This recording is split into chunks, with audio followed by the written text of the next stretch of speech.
Boa noite, pessoal que está entrando aí. Sejam muito bem-vindos a mais uma super live com meu irmão Ítalo Vilar, do Espiritismo com Alma. Uma live que promete, né? Assunto espinhoso, mas interessante, importante ser falado, discutido com todo respeito, com base doutrinária, no que Kardec escreveu, no que outros autores importantes escreveram, o que a gente vivencia na realidade, né? Boa noite, Edna. Seu Felipe, ó. Cleuma, boa noite. Thaís.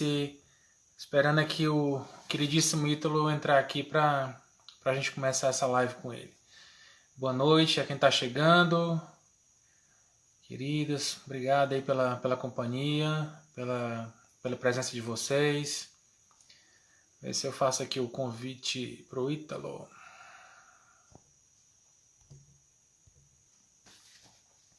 Mandei o aviãozinho para ele aí. Não sei se entrou ainda. E aí, pessoal, vocês falam de onde? Olá, Poliana, boa noite. Carla, boa noite. Carla Gardênia. Tá aí o Ítalo.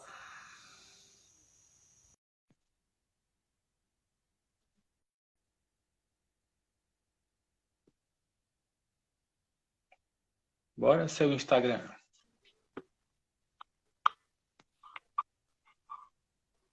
Opa, sua Olá, bonequinha. estava na câmera contrária. Ah, sim. Falando de magia hoje, né? De feitiço, é uma boneca. Que boneca é essa, pelo Né? amor de Deus? Boa noite, meu querido. Seja muito bem-vindo. Obrigado aí pelo ter aceitado o nosso convite aí para essa conversa, né? Assunto polêmico, espinhoso.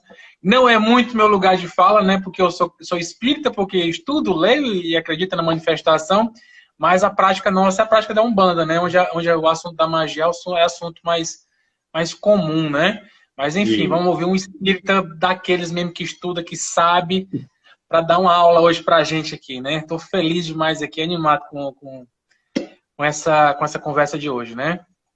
Tá bom, querido?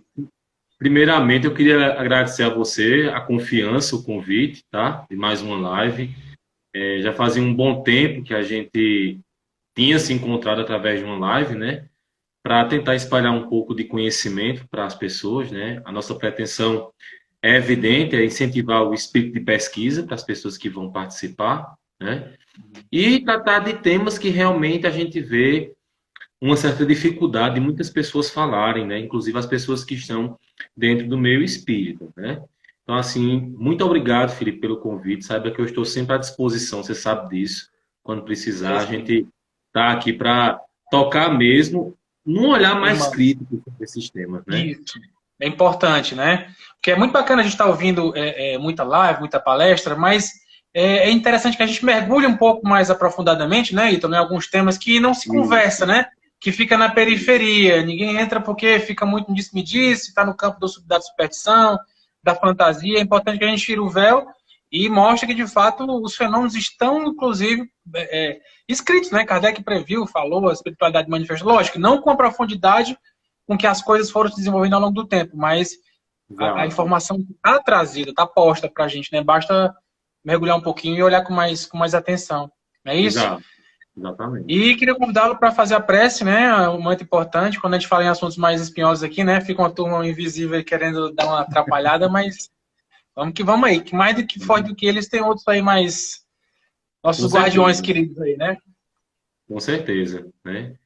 Então vamos elevar o nosso pensamento a Deus, ao nosso Mestre Jesus, aos bons espíritos, trabalhadores do bem, do amor, da caridade, para que nesse momento possa instruir a nossa mente, o nosso espírito, direcionando corretamente a análise desse assunto.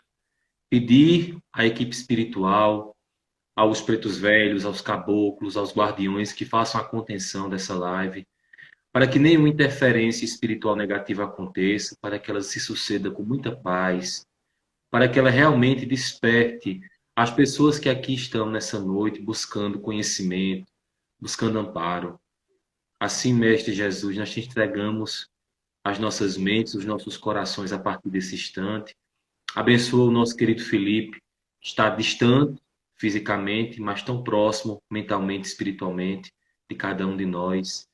As pessoas que estão aqui nessa live, Pai, que sejam assistidas, abençoadas por essa equipe espiritual incansável, que trabalha no bem, que trabalha na evolução e na caridade. Permanece, Senhor, conosco, nos dá força, sabedoria e entendimento. Que assim seja. Que assim seja. Graças a Deus. E eu estava pensando aqui, antes da gente começar, eu estava imaginando aqui, será que aquela pessoa que mandou a mensagem lá para a Nathalie, será que está assistindo essa live? Tomara, né? Porque Tomara, né? Tomara. a moça É disse o que mínimo que Kardec não falou espero. de Umbanda, né? Não falou de Umbanda, e aí não pode É. misturar as coisas. Aí eu me senti tão assim, sofrido, porque, poxa vida, eu vou para onde então? Eu vou para o Umbral ou vou para o Vale dos Macumbeiros, Ítalo? Se eu sou É, espírita e sou budista ao mesmo tempo, como é que faz, né? É bom que ela é, esteja aqui também, veja, ter um pouco de esclarecimento, né? Até porque a gente vai ver que alguns assuntos que a Umbanda... Ele nem poderia falar de Umbanda, né? Porque a Umbanda veio alguns 60 anos depois, né? Do desencarne de Kardec. Então, como é que ele ia falar, né? não tinha Enfim. como, né? Não tinha como. Na verdade, adentrando um pouquinho ao que você está falando, eu fiquei ontem extremamente indignado com aquela postagem, né? Porque a gente, infelizmente, ainda vê uma intolerância a nível religioso, cultural, de muitas pessoas que estão dentro mesmo do espiritismo. E ali o que ela revelou, o que ela passou, né? Eu posso dizer por conhecimento de causa, é o pensamento de vários espíritas, de várias pessoas que estão à frente de trabalhos muito sérios. E isso é preocupante, é isso que me preocupa, né? Quando a gente está Isso. falando desse tipo de coisa, isso não pode deixar a gente com aquele pensamento, cada um está no seu livro de evolução. Tudo bem, tá. Mas se a gente deixa essas pessoas que estão nesse nível de pensamento e evolução falarem, e a gente que não concorda com isso ficar calado, a gente está sendo omisso. E a Uhum. omissão do mal, o mal ganha sempre força. Então, assim, eu até me expressei ontem de uma maneira extremamente, eu não sei se grosseira, mas eu ontem coloquei para fora o que realmente eu estava sentindo, porque da mesma forma que Nathalie, uma jovem espírita, foi vítima ontem desse absurdo, eu já fui na minha cidade por muitos espíritas, já fui também pelo o espiritismo com alma, por várias pessoas intolerantes, né? Que querem ter essa luminosidade, essa claridade espiritual, mas que no teor das palavras a gente vê que são pessoas que estão distantes disso, completamente Uhum. distantes. Então, assim, é uma postura lamentável, reprovável. Eu tenho plena certeza que se Kardec hoje fosse vivo, ele não concordaria com isso, ele não entraria nesse mérito pela universalidade do caráter do espiritismo. É universal Uhum. porque ele abraça todas as religiões, todas as crenças, todas as filosofias. A mensagem espírita ela é universal. Então ela pode estar dentro de todas as religiões, mesmo que as pessoas não queiram se dizer espíritas, mas ela pode estar. Então é lamentável aquilo ali. Aquilo ali foi uma coisa assim que realmente me indignou, porque a gente está vivendo um momento que está exigindo muito da gente. Um momento que Uhum. tem pedido muito da gente, mas tem pedido não em palavras, mas em ações de amor, né? Uns com os outros. E aí as pessoas têm esquecido disso, têm se ofendido cada vez mais, têm entrado nesse emaranhado de sentimentos ruins, que realmente não deixa de ser, até já puxando para o tema da noite, uma magia negra. Não deixa de ser, Isso. né? Ítalo, aí, né, exatamente, a gente não pode mais deixar passar algumas coisas a título de bonzinho, não, respeitar a opinião. Assim, sejamos intolerantes com a intolerância, né? Isso. De modo que não haja essa pressão, porque é no silêncio dos bons que o mal avança, né? A gente vê bastante Exato, isso.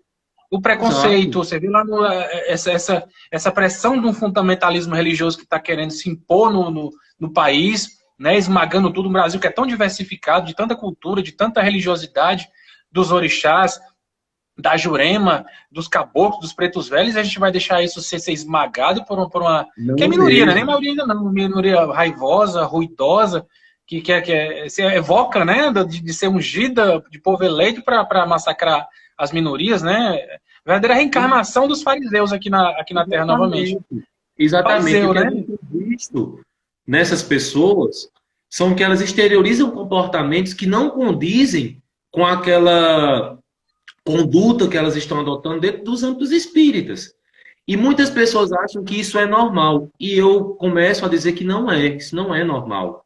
Porque a gente acaba se tornando, Felipe, aqui a gente está falando isso com o intuito de não mostrar santidade para ninguém. As pessoas que convivem comigo sabem a pessoa que eu sou. Minha mãe, como ninguém, está aqui no quarto ouvindo a live deitada, sabe quem eu sou, sabe do meu temperamento, da pessoa que eu sou. Então, a gente está tentando ser melhor. Agora, o que a gente não pode é massacrar o outro para evoluir espiritualmente. Isso daí Certo. não tem nexo, fundamento, cabimento algum. E muito mais ter um discurso intolerante.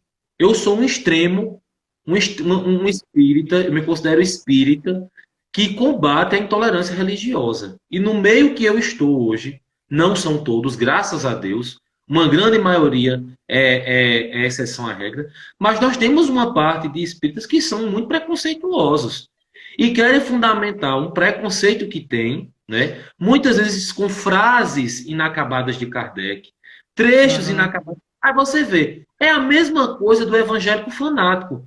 Pega um trechinho da Bíblia, uma frasezinha que lhe convém e joga na gente. Mas quando você vai ler todo o contexto, não é bem da forma que a pessoa estava pretendendo te dizer.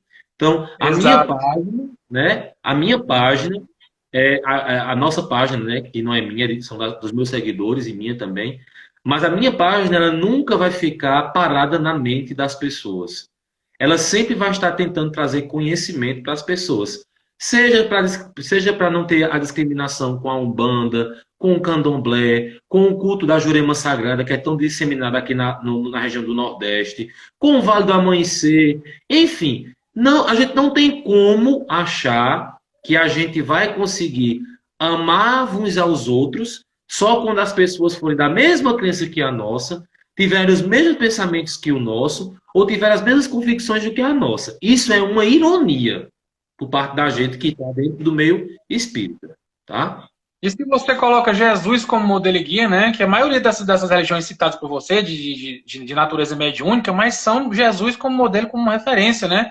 Apesar de algumas vezes Exato. utilizarem Jesus sincretizado com o orixá. Mas, enfim, se você se diz cristão, adepto do Evangelho do Cristo, não tem como desviar da linguagem amorosa, do perdão 70 vezes, 7 vezes, de não olhar o cisco no olho do outro quando tem uma trave no Exato. teu, não ferir com a espada, porque você vai ser ferido pela mesma espada com que você fere. E é fora de lógica você se dizer cristão e você agir contrariamente ao que o Cristo nos ensinou, né? E Exatamente. é isso. É chocante, Exatamente. mas enfim, não nos calemos, né? Não nos deixemos calar diante dessa violência verbal, dessa diarreia Nós, verbal, me permita aí o termo bem chulo mesmo. exatamente. E nós, eu, Né? eu aqui falo para todas as pessoas que estão me ouvindo e lhe ouvindo, e peço, sempre que presenciarem esse tipo de prática, não se calem, não coadumem com essa prática, gente. Porque se você está coadumando com essa prática, se você está entrando nessa prática de ficar calado, de deixar somente o mal fazer barulho, de você não se expressar e realmente mostrar o que realmente precisa ser dito para as pessoas, em muitas ocasiões, você está colaborando com a disseminação da maldade. Isso é um reflexo, uma opinião minha, tá? Minha. Porque de muitos anos para cá eu tenho visto isso. Os bons ficando calados e os maus falando tudo o que querem, machucando, ferindo as pessoas, e as pessoas ficando, o mal por si só se destrói. Nem sempre, gente. Nem Uhum. sempre. A gente tem que parar com essas frases de efeito baixo. Eu tô titulando assim, frase de efeito baixo. Uhum. Porque acaba a gente adotando tanto isso e na prática a gente vê que não é bem assim. Você sabe?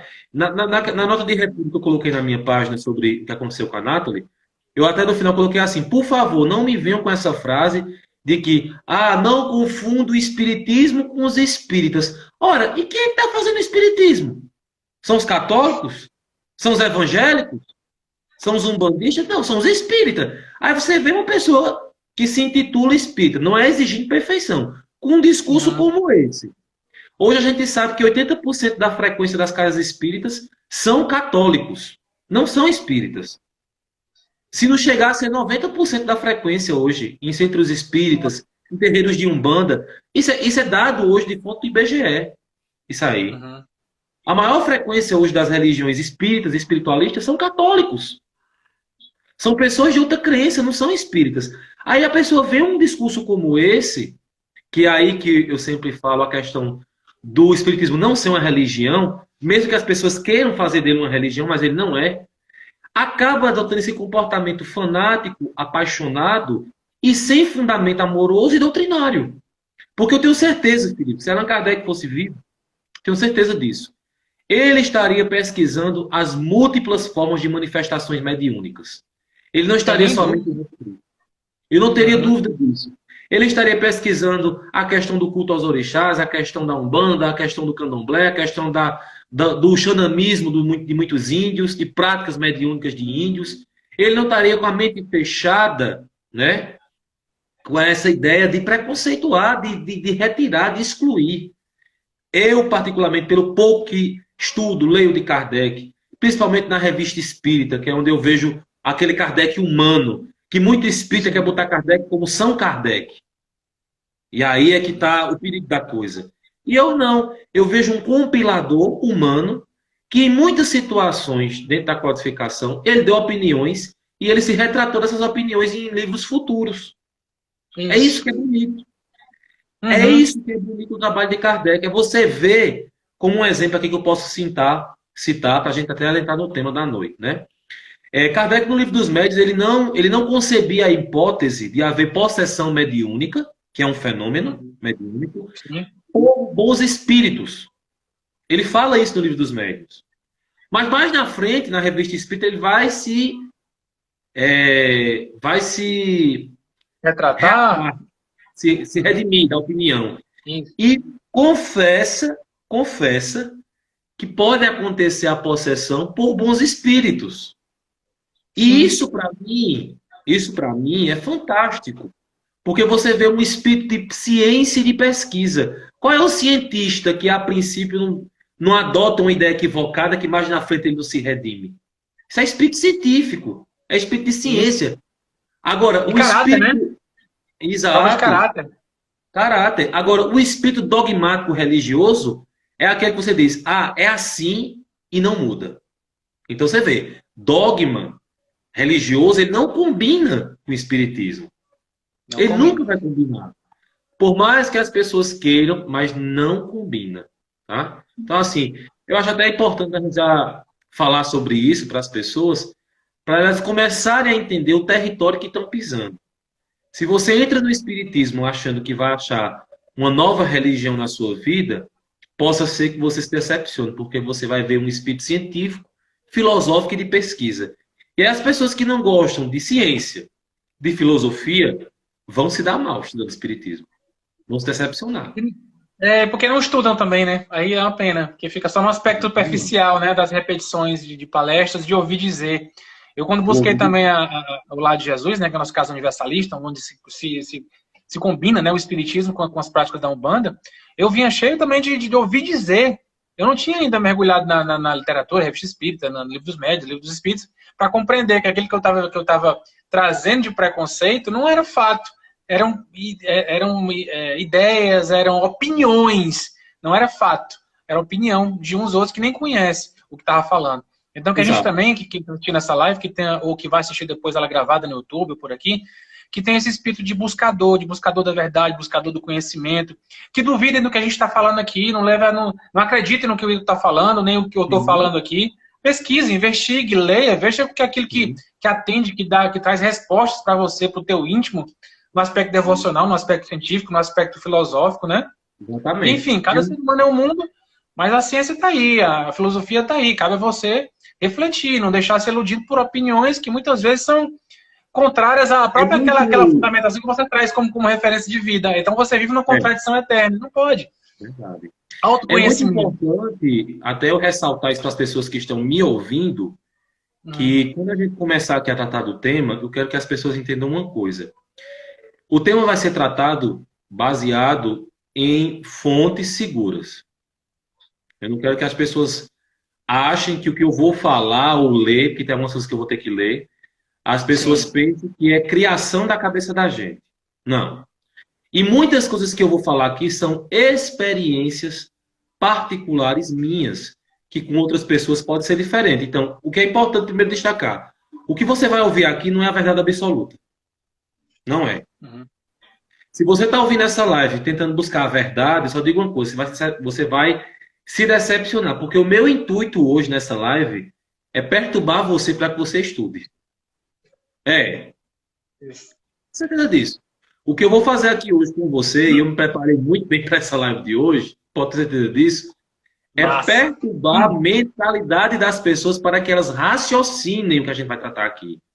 Não Exato. entendam o tema que a gente vai tratar como uma crença supersticiosa, mas algo que fisicamente, quimicamente e biologicamente tem um sentido e um fundamento bem profundo. Bem Isso. profundo.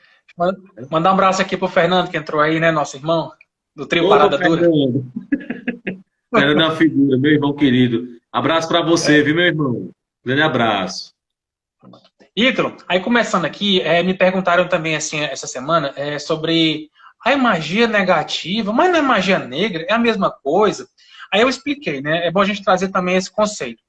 Porque magia não tem cor, né? A magia não é branca, a magia não é preta. A magia é simplesmente uma energia livre que tem a ver com magnetismo, tem a ver com o poder da vontade, tem a ver com a combinação de Sim, elementos invisíveis e elementos visíveis para gerar um efeito concreto no plano causal, no plano da matéria.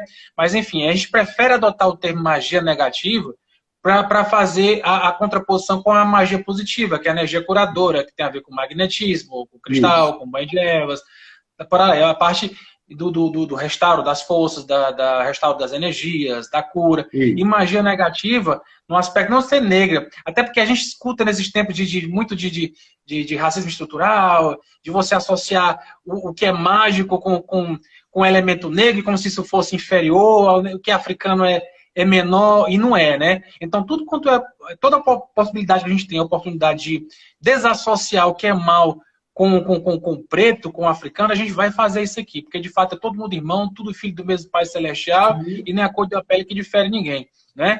Então, assim, eu acredito mesmo, sinceramente, que magia negativa seria um termo que a gente possa usar com mais propriedade, né? Apesar de não ser tão comum usar, né? O ato é dizer magia negra, né? Sempre a gente ouviu isso. Mas que a gente comece a trabalhar também dessa forma de trazer É, da magia negativa, né? Em na contraposição a. verdade, na verdade, né, pelo menos a equipe espiritual que trabalha comigo e com outros médiums, eles não, praticamente não usam muito esse termo, magia negra. Eles chamam de goécia, né? Boa parte Goécia. dos espíritos, eles utilizam de goécia. E assim, eu sei que muitas pessoas podem estar se perguntando, até porque a gente colocou o tema, porque o tema foi um provocativo. Por que Sim. muitas casas espíritas, né, não tratam ou não falam dessa questão da magia negra? E assim, é importante a gente destacar que hoje nós temos sim várias casas espíritas que tratam do tema, né, sem aquele contexto fantasioso, mas um contexto realmente científico, né, e estão habilitadas hoje, amparadas pela espiritualidade superior, para o trato dessas energias mais densas. O que é muito importante também até a gente destacar, Felipe. Assim como a questão do magnetismo, da magia, a mediunidade também, ela nem é boa nem é ruim. Uhum. Os fluidos que regem o universo, eles não são também nem bons nem ruins. O que vai dar o caráter de bom e de ruim é a forma que eu vou utilizar essa força, essa energia, seja através do pensamento, seja através de um passe, seja através do ritual de um banho de limpeza, de uma defumação, enfim. É aí que entra o contexto da coisa. Porém, tem muitas coisas que as pessoas fazem, que já é uma prática cotidiana, que é magia negra. Uhum. Tem muita coisa que a gente faz no dia a dia que é magia negra, né? E é bem interessante a gente tentar se entender isso, porque as pessoas adotam a crença, quando a gente fala de magia, como uma crença fantasiosa. Mas o que é importante a gente destacar?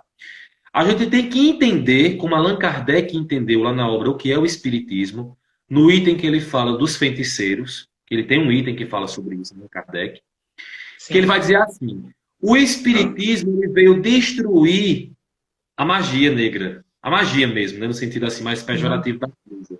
Isso. Mostrando que não existe um poder sobrenatural na prática da magia, mas sim são consequências de leis naturais.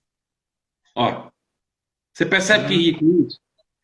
O Sim. codificador, ele está tirando aquela imagem que a gente tem de que uma pessoa que faz magia, é uma pessoa que pode tudo, que faz tudo e tarará. E ele mostra que são consequências de leis naturais, leis fluídicas, porque às vezes, Felipe, a gente que é espírita esquece de estudar muito sobre fluidos. Lá na Gênese, né? Na Gênese que não está adulterada, na Gênese correta, que eu não quero nem entrar nesse campo também, senão o Fernando vai começar a falar, né? Na Gênese que não está adulterada, na parte dos fluidos, a gente vai ver Kardec dizendo assim: os fluidos adotam as características que nós damos a eles. Se queremos características calmantes, serão calmantes. Se queremos características negativas, inferiores, eles vão adotar da mesma forma. Então percebam, partindo pelo princípio da física quântica, que é um princípio da física quântica, que ela afirma que tudo é energia.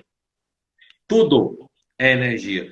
Tudo está condensado e imantado de energia. A matéria é energia coagulada. A matéria é energia no seu estado coagulado.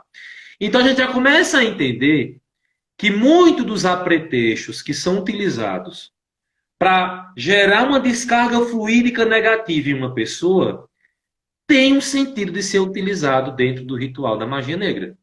Como, por exemplo, que a gente pode citar, a questão das velas, da cor das velas, que tem uma interação dentro do ritual de magia negra. A questão de cabelo, da cabeça da pessoa, que vai ser o alvo. A questão de uma roupa íntima, porque tudo está imantado de magnetismo. Então, veja, da mesma forma que você pode utilizar essas energias para prejudicar, tem pessoas que utilizam as mesmas para ajudar. Então, veja, a questão aí de responsabilidade é como você vai utilizar. Ramatiz, na obra dele, que eu acho uma obra que todo espírito devia ler, todas as pessoas que lutam com obsessão espiritual, desobsessão, deveriam ler, que é o livro Magias de Redenção. É um livro muito antigo. Isso, aí. Isso. Eu tenho ele na versão mais antiga. Acho que é na primeira versão dele. A gente vai ver Ramatiz chamando isso de condensadores fluídicos. Condensadores energéticos. Que ali a pessoa que está utilizando de magnetismo, que é uma espécie de magnetismo, ela imanta fluidicamente aqueles objetos e dá uma espécie de descarga para o alvo que vai ser atingido. Então, veja, até então que a gente tem visto, não é nada fora dos conformes do que o magnetismo, que é uma ciência irmã do espiritismo, já vem falando. Há tempo. Só que as pessoas não estão querendo compreender como se acontece esse processo. E aí faz, mas é questão de cor, de vela, de aparato material, é mero ritualismo. E nem sempre é bem dessa forma. Se você pegar uma pessoa que tem uma capacidade de doação magnética grande, utilizando essa capacidade magnética de força para o mal, ela consegue prejudicar muita gente. Ela consegue perturbar, até, se você brincar, uma cidade inteira. E aí, as pessoas perguntam, mas pode isso acontecer? Pode. Como da mesma forma, uma pessoa bem intencionada magneticamente, ela pode dissipar uma nuvem astral deletéria de uma pessoa e de uma cidade. Então, veja, não é crença, não é ritualismo. O que a gente precisa ter mais noção é noção de magnetismo. Quando você começa a estudar magnetismo, quando você começa a estudar Mesmer, quando você começa a estudar o Barão de Putê e outros magnetizadores mais clássicos do espiritismo, a questão da ritualística da Umbanda, ela se torna mais compreensível para os espíritas. Se torna. Você vai conseguir entender porque dentro de uma prática umbandista, para desfazer um trabalho de magia negativa, eles vão ter que usar de um álcool, de um fogo, de um sumo de uma erva, de um perfume. Agora, o que é que acontece também com as pessoas, Felipe? É algo bem interessante, até eu queria falar com isso. Tem pessoas que são hipocondríacas espirituais. Tem muito. Muita gente assim.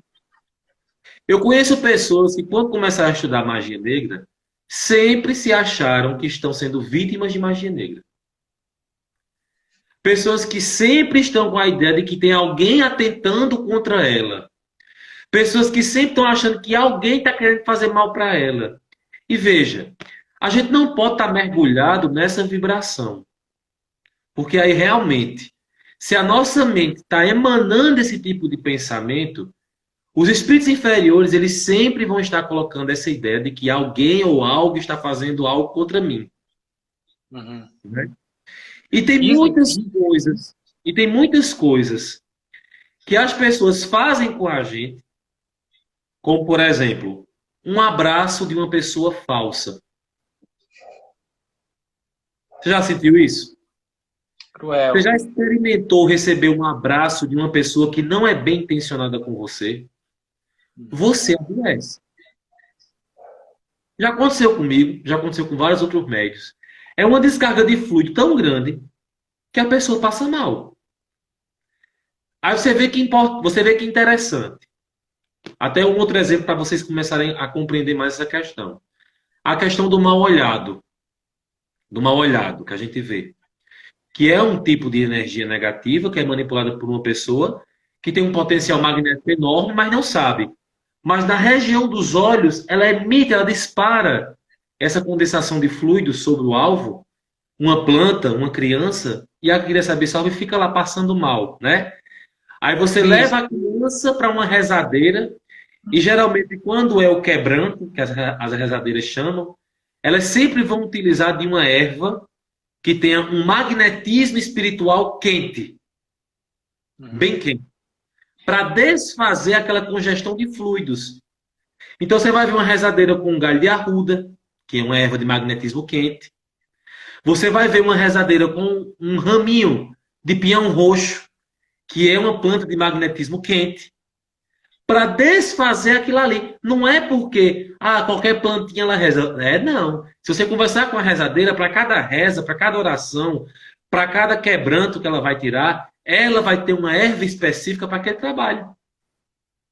É uma sabedoria muito antiga, ligada, lógico que é evidente, ao magnetismo.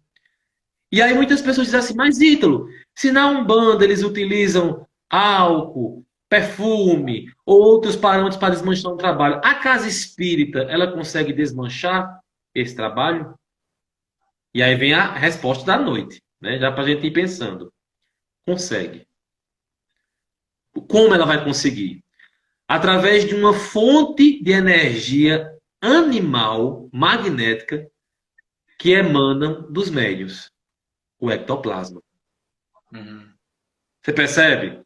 Toda essa Sim, que emanação... é um grande elemento construtor, né? Que não tem ectoplasma no plano espiritual. Os espíritos não exudam, né, ectoplasma. Então é grande matéria-prima de plasmar formas, de plasmar construções, de curar, né? Inclusive espíritos estados deformados ou mutilados. Então o ectoplasma é moeda de troca, inclusive, né? No plano espiritual. E veja que interessante, Felipe.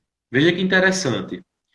As pessoas, quando elas... eu já vi muitos médiuns em centro espírita dizer locais onde estão enterrados feitiços de magia negra. E às vezes manda a pessoa ir lá e a pessoa, quando vai lá, desenterra, tá dentro do muro da sua casa, debaixo de um pé de árvore do seu jardim, na porta do seu trabalho, né? E as pessoas às vezes pegam aquilo ali e jogam fora. Mas a preocupação maior não são com esses objetos. É a duplicata que é condensada pelos espíritos responsáveis pelo enfeitiçamento que fica no plano astral. É essa que precisa ser desmanchada. É essa que os espíritos precisam coagular os fluidos mais grosseiros para desarticular essa camada. Você percebe como isso é sério? E o que é mais importante, Um grupo mediúnico que não tem maturidade para lidar com isso, não vai conseguir ajudar. Isso é o mais importante. Porque eu vejo muitas vezes as pessoas, inclusive de centros espíritas, né, em reuniões, falar que estão identificando um trabalho. Ótimo. Mas aí, às vezes, o médium ele não sabe o que fazer. Ele não sabe quem chamar. Ele não sabe que tipo de força evocar. Não sabe da importância dos elementais nesse processo de desmanche de magia. Porque os elementais, eles são a mola propulsora de desmanche desse tipo de força. E aí ficam à mercê dessas inteligências. Então, você veja que importante. Por isso que o médium ele tem que estar em extremo conhecimento de manipulação, de parceria com os espíritos. Porque se ele se disponibiliza só com boa vontade para mexer num campo de energia deletéria negativa que ele não sabe mexer, o que é que vai acontecer com esse médium? Ele vai se machucar. Você não chama um açougueiro para mexer na tua parte elétrica, né? Para consertar um quadro de luz. Você não chama. Tem que ter E o que é mais competência, né? engraçado? O que é mais engraçado? No capítulo 3, se eu não me engano, é o capítulo 3 ou é capítulo 4 do Livro dos Médiuns. Eu vou confirmar aqui e digo. Dê só boa noite para a Juliana aí, por favor. Primeiro, Ju, dando boa noite. Boa noite. Beijo para você. No capítulo 3 lá do Livro dos Médiuns, inclusive eu estudei isso domingo agora na nossa casa espírita. Eu achei muito interessante que é um capítulo que vai descrever como eram feitas as manifestações físicas das mesas girantes, né? E aí Kardec usa dois termos muito importantes. O espírito de força, que dá energia para fazer aquele movimento, e o espírito que tem força moral, que não é a mesma coisa do espírito de força. Está lá no capítulo 3. Eu quero que as pessoas vejam isso. E ele vai dizer assim, muitas vezes um espírito de força tem força. Força no sentido de manipulação de energia mais deletéria, mais grosseira.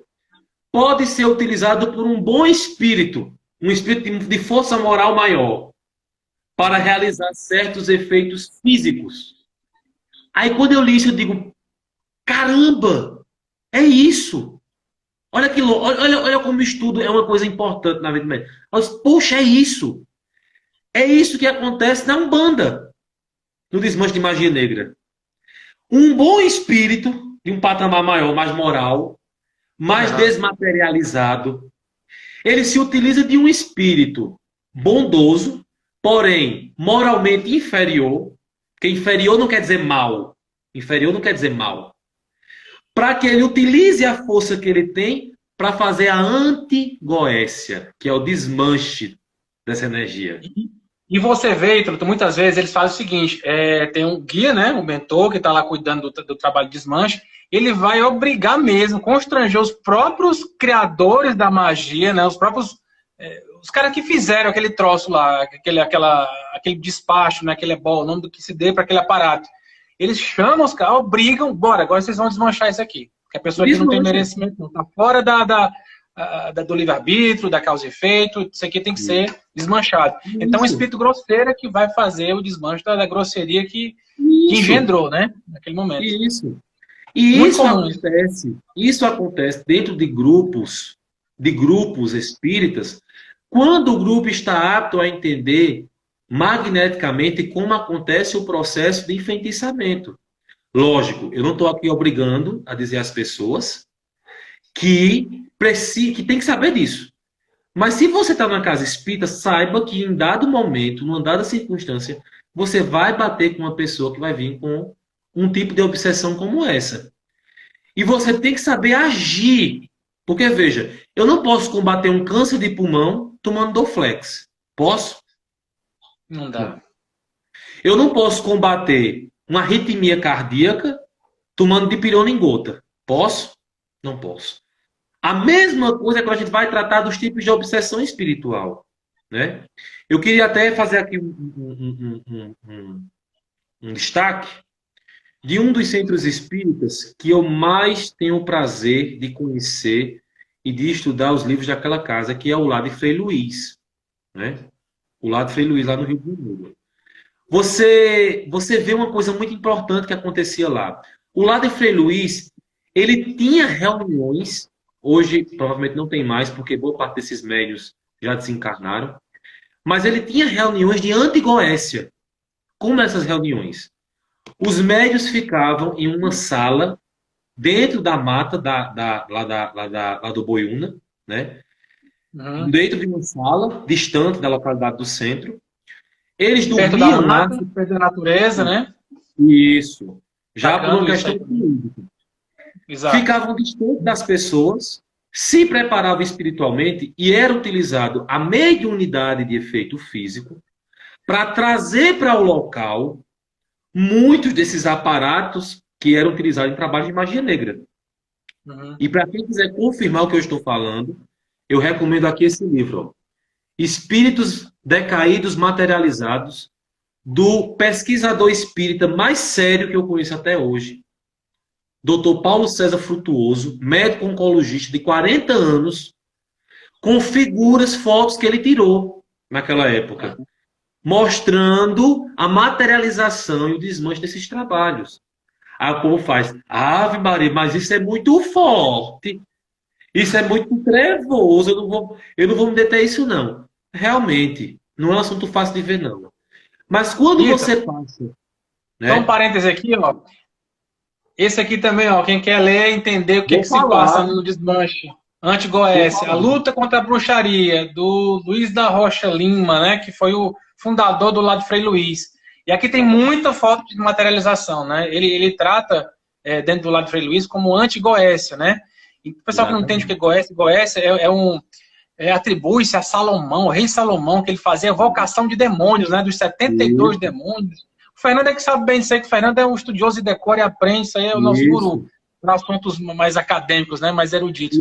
Então, Goécia tem a ver com isso, com a evocação de demônios, né? Para fazer a vontade própria do evocador. Então, talvez por isso, né, que o Luiz Arrocha Lima tenha adotado o nome de Goécia e anti-Goécia, né, para tratar do fenômeno do feitiço, da Exatamente. magia negativa. Porque assim, o que eu acho importante até destacar, esses espíritos que trabalham nessa vertente da magia negra, eu quero dizer às pessoas que não são espíritos que vão ser doutrinados com uma doutrinação de 10 minutos numa reunião mediúnica. Vocês me desculpem, mas isso não acontece. Você não consegue mudar a mente de um espírito que já vem há milênios fazendo isso em 10 minutos de uma reunião mediúnica. É um processo que a gente precisa ver e respeitar aquele espírito. Eu sempre tenho falado isso. Eu vejo muito doutrinador, Felipe, pecando com isso. Acha que o espírito está dentro do centro e acha que ele vai mandar no espírito. E às vezes acontece ao contrário. Eu já vi o obsessor, com entendimento de magia numa reunião mediúnica, mandar na reunião mediúnica inteira. Eu já vi isso acontecer. Aí você vê que interessante, como eu estava falando aqui para você. Você só tem interesse a estudar esse tipo de assunto quando alguém da sua família é vítima disso. Ó, vou contar aqui uma coisa muito interessante para você, uma experiência minha, sabe? Que eu já vivenciei, né? E eu acho que vai enriquecer um pouco essa live. Eu tenho uma tia que é espírita. Ela é espírita. E foi ela que me apresentou o espiritismo. Mas ela nos conta, e para quem conhece essa minha tia, é uma pessoa maravilhosa, ela nos conta um caso que aconteceu com ela de processo de magia negra.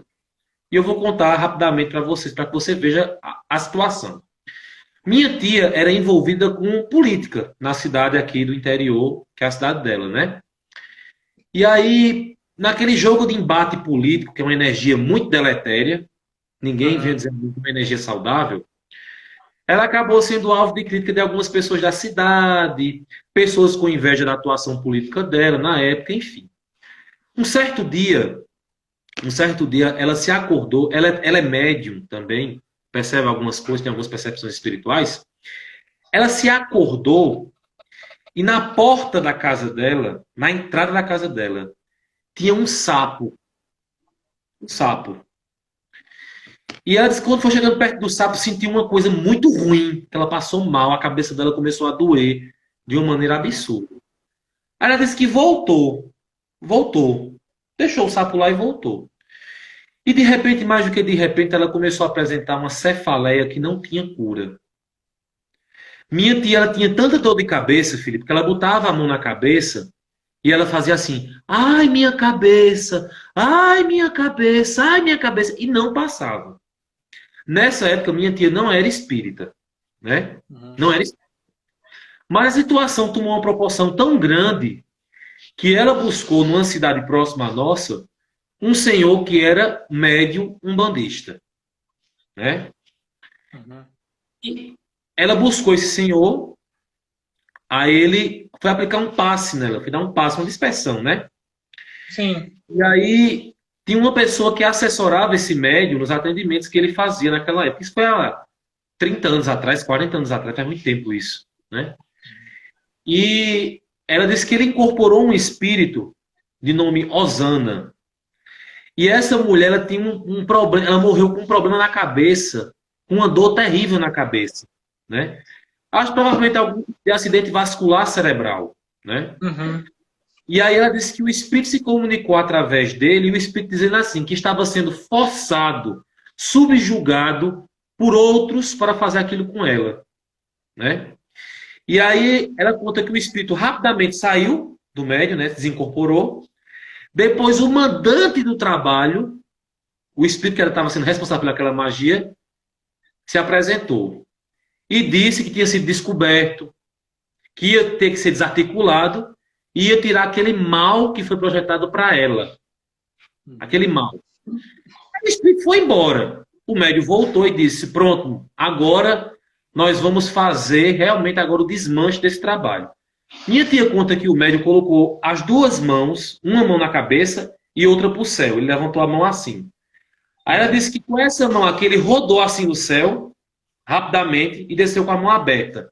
Quando ele rodou nesse movimento aqui, que ele desceu com a mão, ele desceu com um sapo que ela viu, todo preto, com a boca amarrada, fechada, sabe? E ele disse assim: olha, esse sapo estava dentro de um cemitério para matar você. Vamos abrir o que vê o que é que tem aqui dentro. Quando ele descosturou a boca do sapo, ele tirou o cabelo que tinha da minha tia Uhum. e uma peça que ela utilizava basicamente aqui no pescoço, como se fosse um cachecol que tinha sumido na época. E minha tia depois disso ficou boa. Ela melhorou da cefaleia. E Uhum. aí ela conta, e minha tia é uma espírita que tem um pouco de restrição a esse tipo de coisa. Mas ela conta que se não fosse esse senhor, ela teria morrido. Porque as dores vinham piorando de uma maneira absurda. E aí eu paro agora e te pergunto, Felipe, quantas pessoas nesse momento não estão sendo vítimas desse tipo de magia e não sabem? Estão E, doentes, e é né? comum demais, a gente escuta demais isso, faz uma bateria de exames, é exame de sangue, é tomografia, ressonância, faz tratamento X, Y, e continua adoecida, né? Ontem, inclusive, eu conversei com um xamã lá da Amazônia, índio mesmo, xamã, que projeta astralmente, animal de poder. Interessante. Ele contou de um caso que chegou para ele tratar, que a moça reclamava de uma dor nas costas no ciático absurda, dor que não passava e estava 1 ano fazendo tratamento, 2 vezes por semana com esse fisioterapeuta. E ele, através da clarividência, né, da dupla vista, ele viu que quem estava projetando o trabalho, né, o feitiço, foi o próprio profissional, fisioterapeuta, para não perder aquela cliente que era mulher rica, famosa, dava ibope para ele, visibilidade em rede social, e ele não queria perder aquela mulher, que ela pagava caro, R$ 250 por dia a cada sessão de fisioterapia com ele, que era famoso também. Então, o próprio profissional estava alimentando um processo de feitiçamento da cliente para não perder. Olha que absurdo, né? E a pessoa nunca vai imaginar que isso vai acontecer. O grande Nunca. mal da gente, muitas vezes, é imaginar que não acontece, que isso é coisa da superstição, né? Até a frase que eu peguei de Kardec, que é interessante, que ele disse assim: uma ideia é supersticiosa porque é falsa, mas quando é reconhecida como verdadeira, ela deixa de ser supersticiosa. E é o que a gente Isso. está trazendo aqui. Não é superstição, porque superstição é fantasia, historinha, fábula. Mas se ela passa a ser real, não é mais superstição. É algo que a gente tem que investigar, tem que ir atrás, tem que olhar com seriedade, tem que estudar e se preparar para agir, porque é demais a quantidade que tem. E você anda nas grandes cidades, a cada poste que você vê na rua, tá lá um papel pregado lá, e tá lá, fulano de tal traz a pessoa amada em 3 dias. E o que que é isso? Isso é feitiço. Isso é magia negativa. Por quê? Você está interferindo no livre-arbítrio de 2 pessoas, ou 3 ou mais, né? Que às vezes envolve até rompimento de família, laços afetivos, através de processo de enfeitiçamento, para que aquele que contrata, aquela que contrata, consiga a pessoa amada em 3 dias, né? E como é que se dá isso? É por amor, é bonitinho, são unicórnios coloridos que vão lá e trazem a pessoa amada em 3 dias? Não é. Isso é enfeitiçamento, isso é bruxaria. E é comum demais. E as pessoas, você vê que pobreza, que falta de amor próprio. As pessoas preferem realizar um tipo de procedimento como esse, que te livra do livre-arbítrio, para ter uma pessoa que você diz que ama. Aí você vê, que amor é esse? Você para e pensa assim, que amor é esse? Eu perdendo meu tempo para querer uma pessoa que nunca me quer, para uma pessoa que não gosta de mim, mas eu quero ela a todo custo. E engraçado, todas as pessoas que se submetem a isso conseguem sim as pessoas que eles querem, mas nunca são felizes. Não é, nenhum dos dois. Vivem um relacionamento de anos triste, com traições, pessoas que estão ali vinculadas a isso, a esse tipo de feitiço e não conseguem se soltar. E o que é mais engraçado, que é uma consequência desse tipo de feitiço. Depois que a pessoa morre, ela também não solta você. Ela fica perto de você. É uma consequência disso. Então, as pessoas acabam, às vezes, sem entender que essas práticas, por mais primitivas que sejam, existe um conhecimento dessas entidades que sabem manipular muito bem esse tipo de energia. Tá? Deixa eu pedir uma licença aqui para você, para eu ler um trecho muito importante desse livro aqui, Espíritos Decaídos Materializados, né? Do Dr. Paulo César Frutuoso. Eu quero somente dizer às pessoas que estão me ouvindo que esse livro é um livro científico, tá? É um livro feito por um médico oncologista, espírita, médium, que trabalha há mais de 40 anos no lado de Frei Luís, que tem experiências riquíssimas sobre esse assunto e outros. Mas eu vou ler aqui para você uma coisa bem rapidinha. Ui, bati aqui. Deixa eu ler aqui, só rapidinho. Algo bem interessante. Olha só. Olha só que interessante. Em uma reunião de Antigoécia, datada no dia 2 de setembro de 1968, presidida por Luiz da Rocha Lima, com a presença do médium de efeitos físicos Ivan de Castro, foram materializados objetos como cuecas, bonecas confeccionadas com meias e perfuradas por estiletes metálicos, velas, mortalhas e outros utensílios mostrados na foto. Aí mostra a foto aí. Justamente com esses, encontrou-se um pó verde depositado nesses objetos. O pó foi cuidadosamente recolhido pelo presidente da instituição, Luiz da Rocha Lima, que como químico que era, decidiu submeter a análise química do pó materializado. Aí isso é ou não é ciência? Olha que interessante. O cara pegou e foi analisar. Vamos ver o que tem aqui. Aí olha só.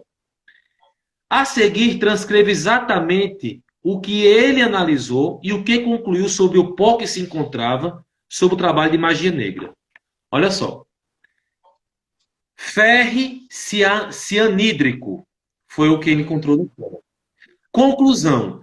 Poderoso veneno cujos componentes, quando ionizados, têm efeito fulminante. Ó. Você vê a manipulação magnética de certos elementos químicos para o adoecimento de uma pessoa. Para provocar uma enfermidade em que a pessoa, no momento que fosse feito esse trabalho, desencarnasse. Aí olha só. Ao que parece, essas entidades navegam com facilidade pelas águas da química, assim como fazem com as águas da física. Não deve, portanto, causar surpresa se demonstrarem a mesma desenvoltura em outras áreas da ciência, como a farmacologia, a matemática, a botânica, a zoologia e até mesmo a medicina.